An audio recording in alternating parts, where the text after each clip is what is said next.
The storm hit Hartwell County before the sun did, rain slicing sideways across the loading docks of Brennan Foods, the kind of downpour that made the overnight janitor crew move slower than usual, mops dragging through puddles that kept reforming no matter how many times you wrung them out. Owen Mercer had been pushing his cart down the same stretch of hallway for 2 years now, past the same framed photo of the founder shaking hands with some governor nobody remembered anymore, past the same break room with the coffee machine that only worked if you hit it twice on the side. He knew this building better than the people who ran it, knew which floor tiles squeaked, which fluorescent bulb in the east wing buzzed like a dying wasp, which executive parking spots never got used because the people they belonged to flew everywhere instead. He was 41 years old, and 3 years ago he had been an actuarial analyst with a corner cubicle and a 401k match, and now he pushed a cart for $9 above minimum wage because his daughter needed someone to pick her up from school every single day at 3:15, rain or shine, no exceptions, and corporate risk modeling did not believe in exceptions. His ex-wife had made that clear when she left. Not cruel about it, just gone, the way some people are gone before they ever pack a bag, and somewhere in the unwinding of that marriage, the version of Owen who once flagged a 9-figure miscalculation for a Fortune 500 insurer had quietly disappeared into a man who emptied trash cans and refilled paper towel dispensers and made sure his daughter Maddie never once felt the floor drop out from under her. He told himself it was a fair trade. Most nights, lying awake in the apartment that still smelled faintly of the paint he hadn't finished touching up, he almost believed it. Up on the 4th floor, behind glass doors that had never once been unlocked for him, the boardroom of Brennan Foods was coming apart at the seams. Eleanor Brennan stood at the head of a long table inherited from her father, the man whose name was still stenciled on the building's water tower a half-mile down the road, the man who had built a regional grocery distribution company into something that fed 3 states before cancer took him at 61. Eleanor had been running it for 6 years, and for 5 of those years it had worked. Now the room around her looked like a hospital waiting for bad news that had already arrived. Spreadsheets bled red across every laptop screen. A representative from their largest creditor sat stiff and silent at the far end, his expression already arranged into the practiced sympathy of a man about to repossess something. And in front of Eleanor, beneath the cold overhead lighting, sat the final filing. Chapter 11. Voluntary Bankruptcy. The signature line waiting, blank and patient for her name. "The numbers don't move no matter how we slice them," said Russell Voss, the company's chief financial officer, a man with silver hair combed with surgical precision and a voice that always sounded like it was reading from a teleprompter even when it wasn't. "Inventory carrying costs are crushing us. Distribution overhead. The warehouse expansion debt service alone is eating 11% of revenue. I know this isn't what anyone wants to hear, Eleanor, but delaying the filing another quarter only makes the eventual terms worse." Eleanor's hand hovered over the pen. She had not slept more than 4 hours a night in 11 days. Her father's company, 1,200 employees across 4 states. Truck drivers and warehouse workers and route managers who had been with the company since before she was born, all of them about to find out their jobs had evaporated because a balance sheet said so. "Once I sign this," she said, and her voice came out steadier than she felt, "we lose control of every decision from here forward." Nobody in the room argued with that. Nobody offered an alternative, because there wasn't supposed to be one. The rain kept hammering the windows like it had somewhere urgent to be. Down on the ground floor, Owen had just finished the east hallway when a side door swung open too fast and a stack of papers slid off a rolling file cart, scattering across the tile in a fan of loose pages. An assistant rushing toward the elevator didn't even slow down to notice. Owen, out of habit more than curiosity, bent to gather them before someone slipped on the wet floor and broke a hip. He should have just stacked them and left them on the security desk. That's what he told himself afterward, the part of him that knew better. But his eyes caught a number on the 3rd page before his hands caught up to his thoughts, and something in his chest went very still. A liability reclassification. Recent. Buried 2 line items down from where anyone in a hurry would look. The kind of entry that, if you didn't know exactly what you were looking at, read like nothing. But Owen had spent 6 years of his life building models that hunted for exactly this shape of error, the kind that didn't announce itself, the kind that hid behind decimal points and category labels until it metastasized into something that could sink a company. He read it twice, then a 3rd time, crouched there on the wet floor with his mop forgotten against the wall, water from his sleeve dripping onto the page. It didn't add up. Not by a little, by millions. He told himself it wasn't his business. He told himself this exact thought 3 more times on his way to the elevator, and somehow his feet kept moving toward the 4th floor anyway, the papers still damp in his hand, his heart doing something violent and unfamiliar in his chest. The boardroom door was heavier than he expected. It swung open just as Eleanor's pen touched the signature line, and every head in the room turned toward the man in the gray uniform, standing in the doorway like he'd wandered in from the wrong building entirely. "Ma'am," Owen said, before he could stop himself, before the part of his brain that still remembered what it felt like to be taken seriously could talk him out of it. "I think there's an error in this filing." For a long moment, nobody said anything. The only sound was the rain and the faint, ridiculous squeak of his cartwheel, still rolling somewhere behind him in the hallway.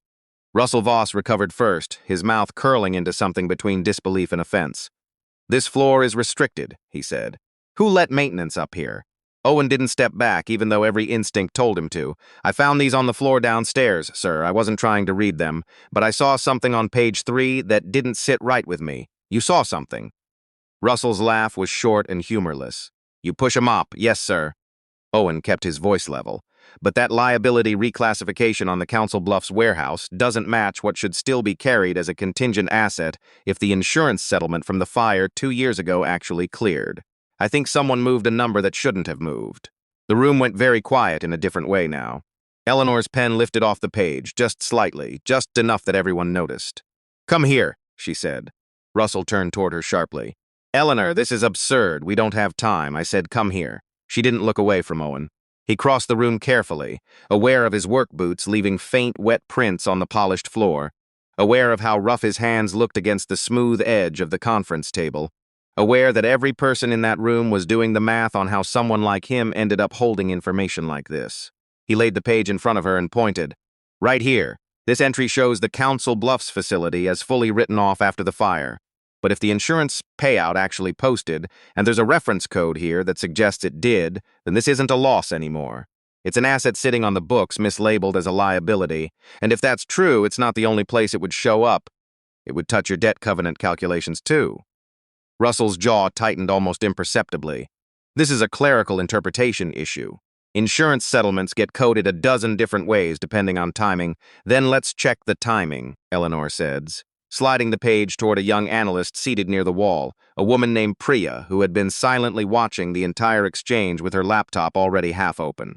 "Pull the Council Bluffs file now." The room held its breath while Priya typed. Owen stepped back, suddenly unsure what came next, suddenly aware that he had just spent what little professional currency a janitor's uniform afforded him. Russell crossed his arms and stared at a spot on the wall like he could will the moment to pass faster. Then Priya stopped typing. "Wait," she said quietly. Then louder, "Wait, this doesn't match." "What doesn't match?" Eleanor said. "The insurance settlement posted 14 months ago. $8.6 million. But the contingent asset entry was zeroed out and reclassified as an ongoing liability the same week the original restructuring projections were drafted." Priya looked up, pale. "If this is corrected, we're not carrying a loss on Council Bluffs. We're sitting on $8.6 million in unrecognized recovered assets." Nobody moved. Outside, the rain seemed to lean harder into the glass, as if it too were listening. "That's not possible," Russell said, standing now. "I reviewed those entries myself." "That's exactly the problem," Eleanor said very quietly, and something in her tone made the temperature in the room drop several degrees. She turned to Owen, studying him the way you study something you can't quite categorize. "How did you catch that? In 30 seconds on a page you weren't supposed to be reading?" Owen hesitated. The honest answer was complicated, tangled up in a version of himself he didn't talk about anymore. "Numbers used to be my job, ma'am, a long time ago. Some habits don't really leave you, even when the job does. What's your name?" "Owen Mercer." "How long have you worked here, Owen?" 2 years. "Maintenance, and before that?" He felt Russell's eyes on him, sharp and assessing now in a different way. "Before that, I worked in actuarial risk modeling for an insurance firm downtown. I left when my daughter needed me home in the afternoons, and that job didn't bend that direction." Russell made a sound that wasn't quite a laugh. A failed analyst now auditing a board filing. "Eleanor, with respect, this is pull every linked schedule that touches the Council Bluffs entry," Eleanor said, cutting him off without raising her voice. "All of it, before noon. Investors are expecting the filing by end of day," Russell said. "Then they'll wait." She looked at Owen again. "You stay too. If you saw one number, you might see another." Owen glanced toward the hallway where his cart sat abandoned, mop handle leaning at an angle, evidence of a life he'd been living 5 minutes ago. "Ma'am, I have to pick up my daughter from school at 3. We'll make sure that happens, Eleanor said, already turning back to the screens. Just stay until we understand what we're looking at. What followed felt less like an accounting exercise and more like watching a building's foundation get x-rayed in real time. Every 10 minutes another inconsistency surfaced. A vendor payment booked twice across 2 fiscal quarters. A maintenance reserve fund that existed on paper but had been quietly drained 18 months earlier with no corresponding expense recorded. Insurance reimbursements that lived in subsidiary ledgers but never made it into the executive summary that had been used to justify the bankruptcy filing in the first place. None of them alone explained everything. Together, they told a very different story than the one the boardroom had walked in believing that morning. By mid-morning, word had started moving through the building the way these things always do, in glances and half-finished sentences between people who had no idea what was actually happening but could feel that something had shifted. Owen stood near the back wall of the boardroom, still in his uniform, still wearing his work gloves because nobody had told him what a person in his positions was supposed to do once he'd stopped being invisible. A second analyst, a sharp-eyed 26-year-old named Caleb Dunmore, pulled up the edit history on the original liability reclassification and went very still. These weren't system-generated changes, Caleb said. They were manually overridden. 6 cells hard-coded over what should have been formula-linked values. When, Eleanor said. Caleb checked the metadata. 2:17 in the morning, 11 days ago. The room shifted again, the air going thinner somehow. Russell stood too fast, his chair scraping against the floor. That's standard practice during a quarter-end close. We patch formulas manually all the time when systems lag. At 2 in the morning, Eleanor said. It wasn't a question. I was the one who closed out that period. Yes, alone. Because none of you wanted to be in the building past 9. Owen had been quiet, watching the screen, but something about the sequence of changes pulled at him the same way the original number had. Can you pull what the values were before the override? Caleb dug deeper into the archive. Another screen, another click. His face changed. The original entry was correct, he said. Whoever overrode it changed a true number into a false one.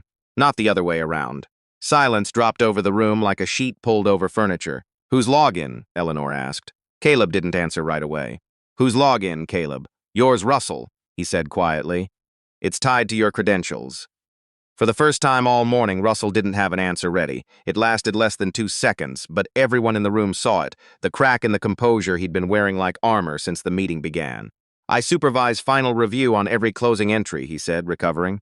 Of course, my credentials show up across a dozen files. That doesn't mean. The intercom on the conference table buzzer cut him off. Eleanor's assistant's voice came through. Tight. Eleanor, it's Hargrove Capital on line 2. They're asking about the filing status. Eleanor looked at the unsigned bankruptcy document still sitting on the table, then at Russell's, then at the screen full of overwritten numbers. She pressed the speaker button herself. This is Eleanor. Eleanor, came the voice, cool and clipped. Legal is asking why the filing hasn't been submitted yet. You told us this was finalized. We're reviewing a material discrepancy in the underlying figures, Eleanor said. The filing is delayed. A pause, longer than it needed to be. You understand a delay changes how the market reads this situation. Then the market can wait, Eleanor said, and ended the call before he could respond. Russell exhaled audibly. That was reckless, Eleanor. Hargrove has been carrying our short-term paper for 2 years. You don't just hang up on them. You keep using that word, Eleanor said, turning to face him fully now. Every time the truth gets close to you.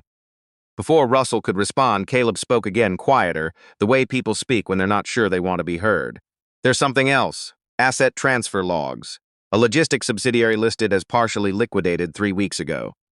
Owen leaned forward slightly, already seeing the shape of it before the numbers fully resolved on screen. That subsidiary still holds title on the Council Bluffs cold storage facility. If the transfer never actually completed, it's still collateral. It shouldn't be marked impaired. Caleb checked. His face went pale again. He's right. Title transfer was initiated but never finalized. It's still on the books as fully impaired anyway.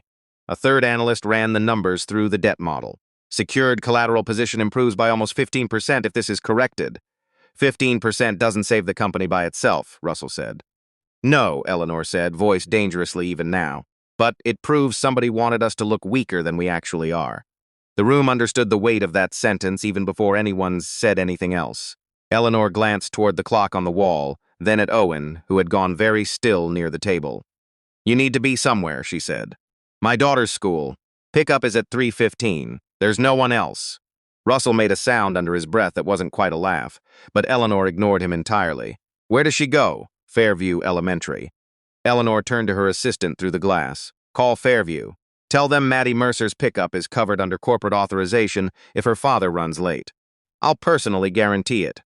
Owen stared at her, caught somewhere between gratitude and disbelief. Ma'am, that's not necessary. Neither was almost bankrupting 1,200 families over numbers somebody falsified, Eleanor said. Let me do this much. The assistant nodded and disappeared down the hallway. Russell's expression had curdled into something harder now, something closer to fear wearing the mask of irritation. We are not turning a financial crisis into a personal favor system. We're correcting priorities, Eleanor said, and moved on without giving him the satisfaction of an argument. Caleb's voice cut back in, more urgent now. There are outbound transfers, too. 3 consulting payments routed through a firm called Driscoll Park Advisory. Almost $7 million combined. Consulting for what? Eleanor asked. Caleb searched the attachments. Nothing's attached. No deliverables. No scope documents. Emergency restructuring consultation, Russell said quickly. Augurized under CFO emergency spending provisions during the crisis window. Augurized by whom? By me. Owen had been quiet, watching the dates scroll past on the screen, and something cold settled into his chest. Were those payments booked as loss mitigation expense? Caleb checked. Yes, same week the bankruptcy narrative accelerated, Owen said. Same pattern as the override timestamps. Eleanor's eyes moved to Russell like she was seeing him for the first time without the title attached. Who owns Driscoll Park Advisory? An independent firm, Russell said. I don't track their internal ownership structure. Caleb was already searching. Registered 8 months ago. Filing address is a P.O. box. A pause. Linked correspondence address matches Hargrove Capital's legal department. The room went silent in a way that felt almost physical. Hargrove Capital, the same creditor that had just called demanding the filing, the same firm that stood to gain enormously from a forced bankruptcy, had a financial thread running directly back to Russell's office. That proves nothing, Russell said, but his voice had lost its certainty. Corporate structures overlap all the time. It proves enough that you don't speak again until legal is in this room, Eleanor said, and pressed the button for building security without looking away from him. 2 officers arrived within a minute. Russell stared at them, disbelief curdling slowly into fury. You cannot be serious. Conference room down the hall, Eleanor said. No devices. No calls. He looked at Owen once before security took his arm, and the look held no embarrassment at all, only something colder, the recognition of a man realizing the person he dismissed that morning had quietly dismantled him instead. When the door closed behind him, the silence in the room was different than before. Heavier, but also lighter somehow, like a held breath finally released. Eleanor turned to Owen. Tell me the truth. Who are you, really? He looked uncomfortable under the weight of the question. Just Owen Mercer. People don't catch errors like that from a glance at a page they weren't supposed to see, not unless numbers used to matter to them in a different way. He was quiet for a long moment, the kind of quiet that comes before something a person hasn't said out loud in years. I worked downtown for almost a decade, risk modeling for an insurance company, then a consulting firm after that. I was good at it, maybe too good. They kept giving me more, later nights, bigger accounts.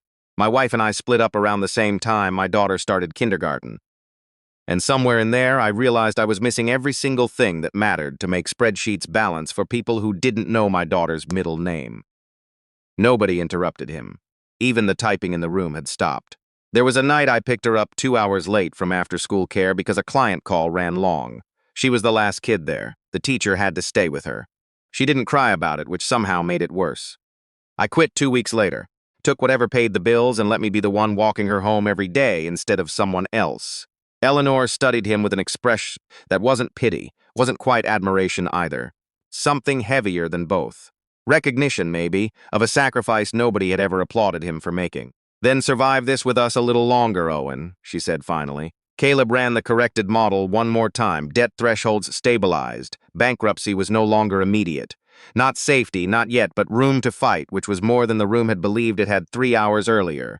By early afternoon, the floor had stopped feeling like a company in crisis and started feeling like a building that had just caught someone in the act of a much bigger lie.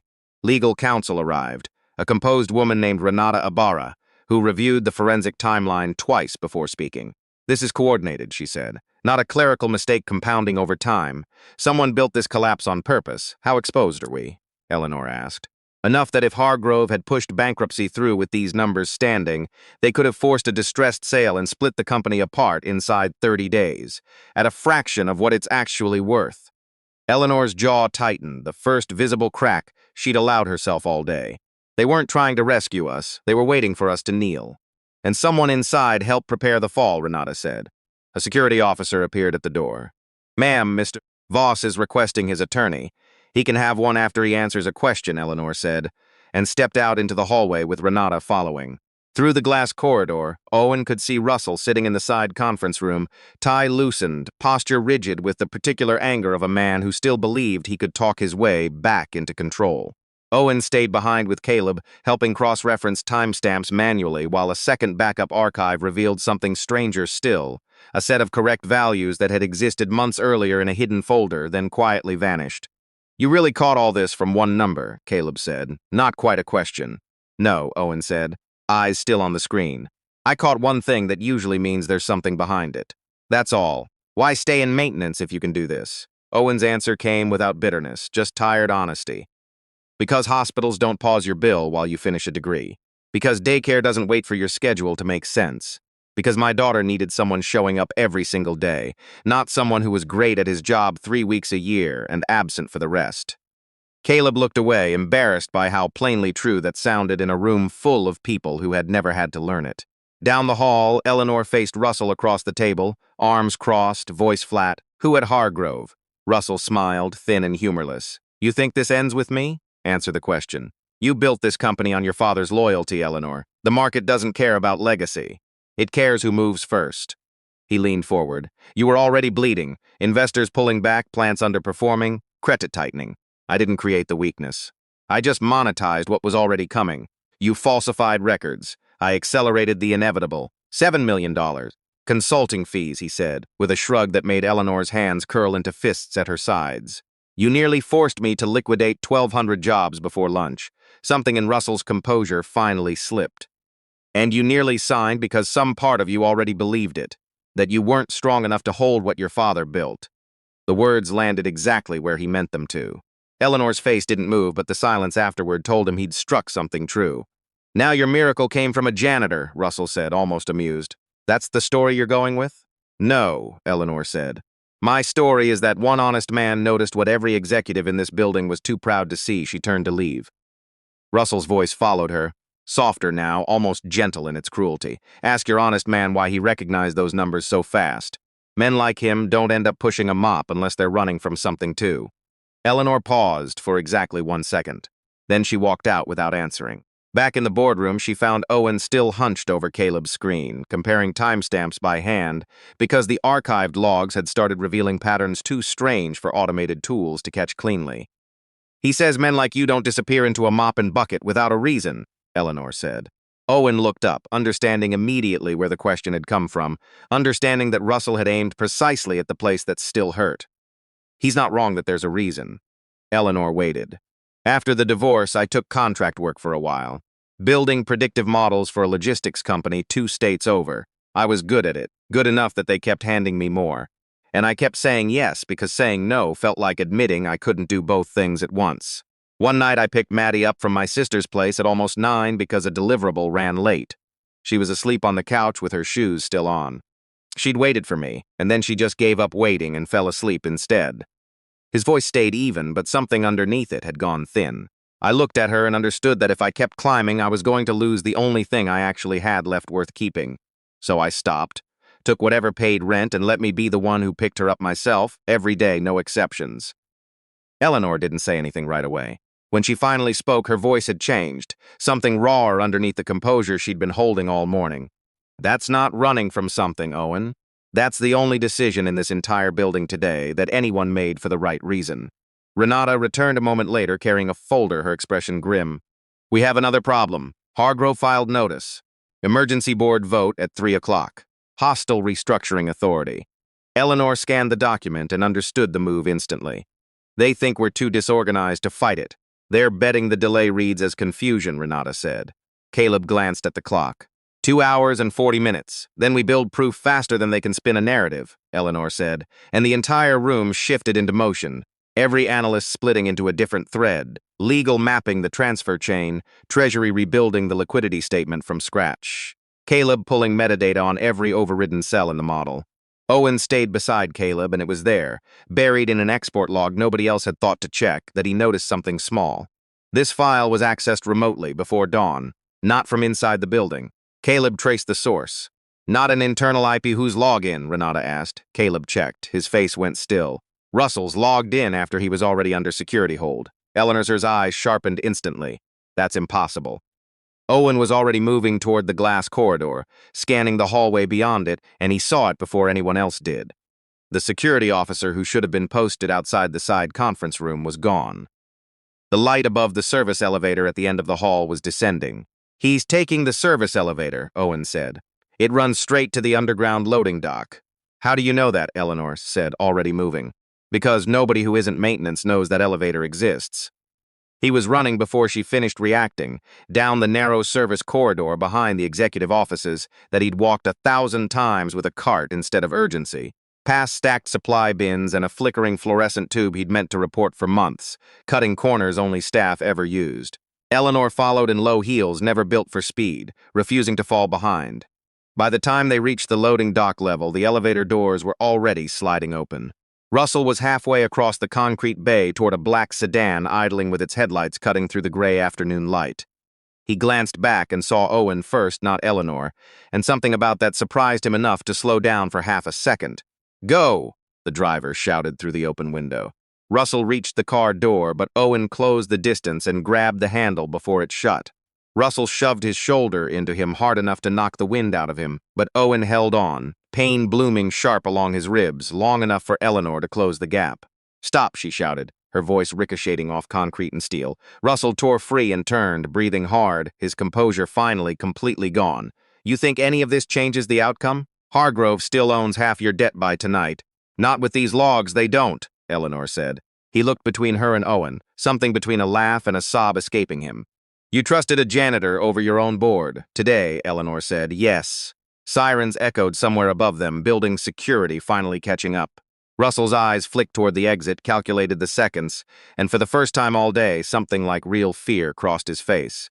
Owen stood there holding his bruised side, watching the man who'd nearly buried 1,200 families realize there was nowhere left to run, and understood that the numbers had only bought them the chance to survive.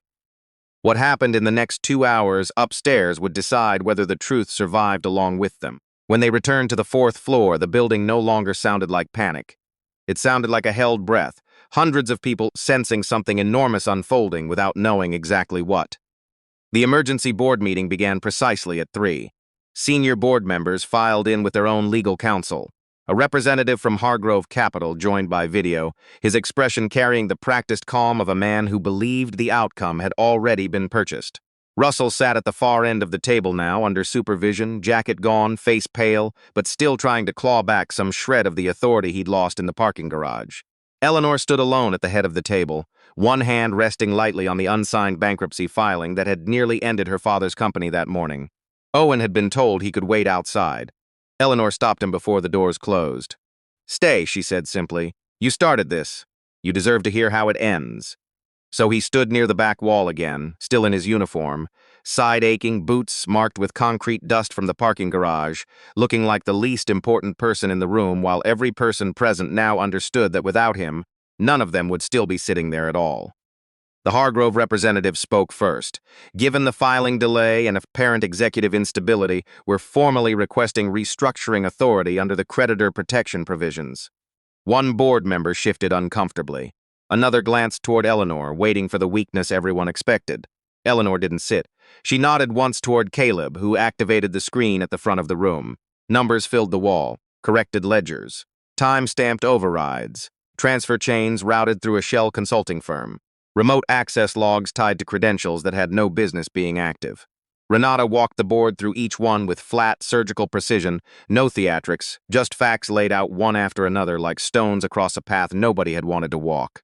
By the 4th slide, the Hargrove representative's composure had started to slip. By the 7th, 2 board members were leaning forward, and Russell had stopped meeting anyone's eyes.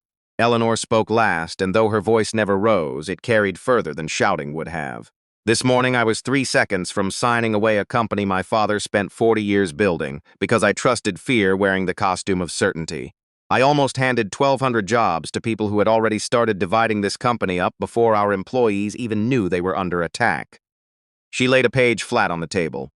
These numbers were altered to make collapse look unavoidable. It wasn't. The Hargrove representative tried to interrupt. Those are serious allegations requiring formal verification, which is why federal counsel already has copies, Eleanor said, and the silence that followed was loud enough that the hum of the air conditioning suddenly seemed obscene. One of the older board members, a man who had served beside Eleanor's father for 2 decades, finally asked the question nobody else had dared voice. Then why were we saved by someone outside this company entirely? Eleanor turned her head slowly toward Owen, and every eye in the room followed. He didn't move. Because everyone in this room had gotten used to listening only to titles, she said quietly. He's the only one who looked at the actual numbers. No one had an answer for that because there wasn't one. The vote came 20 minutes later. 8 against the restructuring authority, 2 abstaining. Russell was suspended pending criminal referral. Hargrove's acquisition request was frozen under fraud review, and the room that had opened that morning preparing to bury something now sat in stunned, exhausted quiet, not from victory exactly, but from the recognition of how close they had come to losing everything to a confident voice instead of a true one. The meeting dissolved slowly. Lawyers lingered. Board members approached Eleanor one by one with words that arrived a little too late to mean much. Owen drifted toward the door, uncertain now that the crisis had passed whether he still belonged in the room at all. "Owen," Eleanor said before he reached it. He turned. The boardroom was nearly empty, late afternoon light pouring gold through the windows, turning the skyline outside into something almost gentle. For the first time all day, Eleanor didn't look like a woman defending a company. She looked simply tired in the plain human way that finally arrives once a fight is actually over. "Come with me," she said. She led him not to another conference room, but down a quiet hallway to a small lounge overlooking the street, where the bankruptcy filing she'd almost signed that morning sat on a side table, untouched since the chaos began. She picked it up, looked at it for a long moment, and tore it cleanly in half. Then again. The sound was small but final. "You saved 1,200 families today," she said, setting the torn pieces in the trash. Owen shook his head. "I saw one number that didn't sit right." "No," she almost smiled. "You spoke when everyone else in this building had learned how to stay quiet." She slid a folder across the table toward him. Inside was an offer letter, Director of Financial Risk Oversight, a title that felt almost absurd next to the gloves still folded in his back pocket.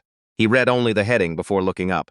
"I can't work executive hours. I pick my daughter up every day at 3:15. Then you still will. Some days she's sick. I have to leave without notice. Then you leave." He studied her for a long moment, searching for the version of gratitude that fades by Monday morning. He didn't find it.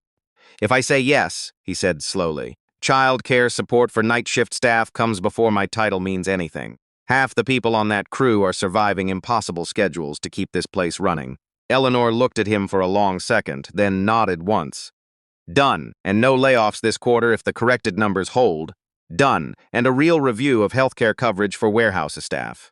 Not the version that looks good on paper and falls apart the first time someone actually gets sick." A tired laugh escaped her, small but genuine. "You negotiate like someone who knows exactly how expensive surviving actually is." "Because I do," Owen said quietly. The sun dropped lower behind the buildings outside, gold fading slowly into evening blue. Neither of them spoke for a moment. "What does your daughter think you do here?" Eleanor finally asked. Owen looked out over the skyline. "She thinks I clean things up before important people show up." Eleanor glanced toward the torn papers in the trash. Today, she'd be right. An hour later, Owen walked through the main lobby, carrying his old work gloves in one hand and the unopened folder in the other. Employees near the entrance went quiet as he passed, some of them recognizing him now from rumors that had spread floor to floor all afternoon, too strange to be anything but true. Nobody laughed this time. Outside, the rain had finally stopped. Across the street, Maddie waited under the school's borrowed umbrella, backpack hanging crooked off one shoulder, waving the second she spotted him. He crossed toward her slower than usual, his side still aching where Russell had shoved him. "You're late," she said. "Big day at work," he told her. "Did you clean everything?" He knelt despite the pain to fix her backpack strap, smiling for what felt like the first time in weeks. "Something like that." 40 floors up. Eleanor Brennan stood alone at the window, watching a father and his daughter disappear into the evening traffic below, and understood for the first time in longer than she could remember. that the company her father had built no longer felt like something she was only protecting. It felt like something worth rebuilding, with her eyes finally fully open.